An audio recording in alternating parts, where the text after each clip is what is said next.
โอ้สิไปอั่นสิไปตัดหญ้าทั้งได้บ่าวหนวดเดี๋ยวสวนหน่อยอยู่สวนผักอยู่ครับเออหน้าฝนเนาะหน้าฝน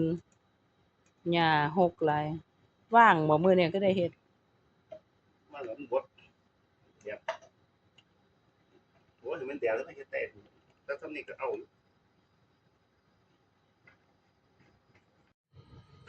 บ่าวหนวดจะตัดหญ้าเบิ่งดูล่ะโหกหญ้าข้างบ้านเพิ่นสวนครัวเพิ่นป๊าอืมโอ้เชียงใหม่คือสะใจแท้หกบ่หกเบิ่งเด้อพี่น้องแต่ก่อนแป้นๆน่ะเบิ่งเด้อนั่นน่ะมันตัดหญ้าข้างบ้านบ่ว่างหาทำนาจะเอาตรงนี้ก่อนว่าซั่น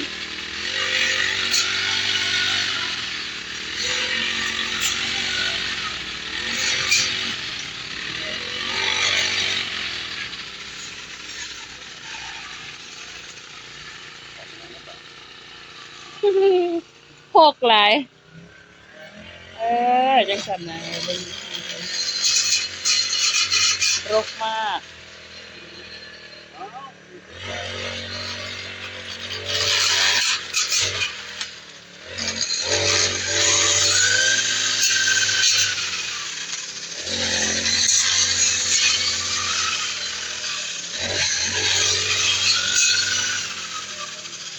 เสียงดังตัดออกจากทางก่อนว่าซั่นจังสิย่างได้บ่มีคนเที่ยวมานี่เลยถ้าผักฝนตกบ่ว่างตัดหญ้า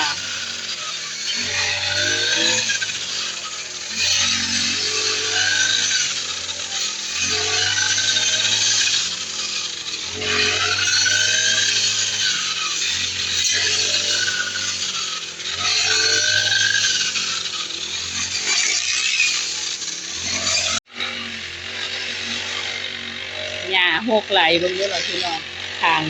บ้านสวนเด้น่ะปล่อยให้หญ้าหกคักหกแน่เลยกระทั่งกระทั่งอันนี่ก็ท่วมเบิดนะ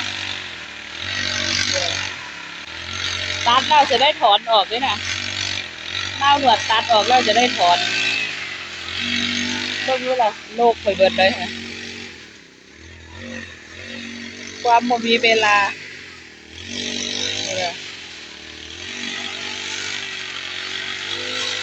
มีตัดอยู่เที่ยวหนึงมันได้ปล่อยให้ขึ้นอีกไปทำนาเบิ่งดูล่ะหลายคักหลายแน่ต้นมะเขือต้นพริกไปเบิดเลยหญ้าท่วมเบิด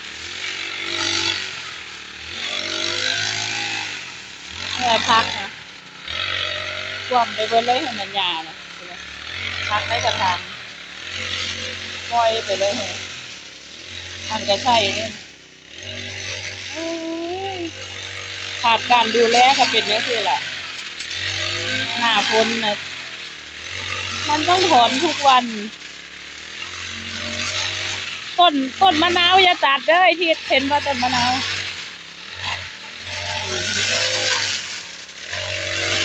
ไปต้นแล้วนี่ก็รู้นะตัดออกแล้ววันนี้ก็จะถอนแล้วกันนี่ก็ลายน่ะแต่ก่อนเป็นสวนผักย่างแป่นเลยบัดฝนลงมาเอาบ่ทันเอาบ่ไปเจ้าของบ่ค่อยอยู่เนาะ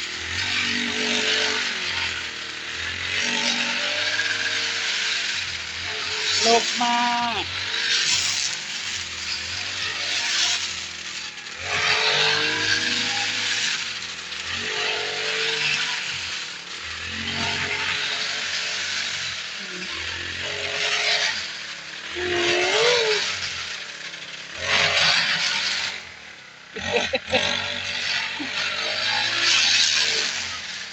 ปล่อยให้ตัวเองทำยากเนาะเบิ่งเด้อล่ะพี่น้องท่วมเบิดนะจะได้พากันหลบ กันยังไงเลยนะมองไม่เห็นผักเลยเห็นแต่หญ้านี่นะ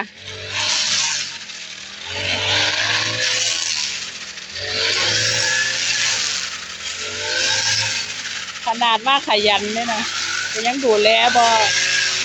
ทั่วถึงเยอะ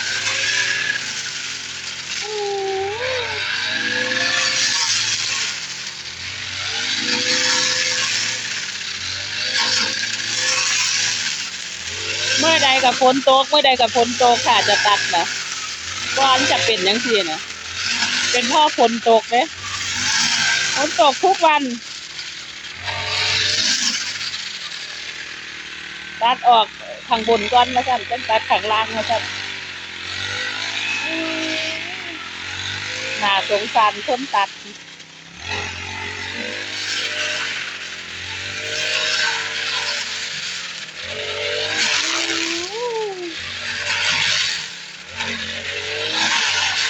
อยู่เทิงกระถางเล่นนะ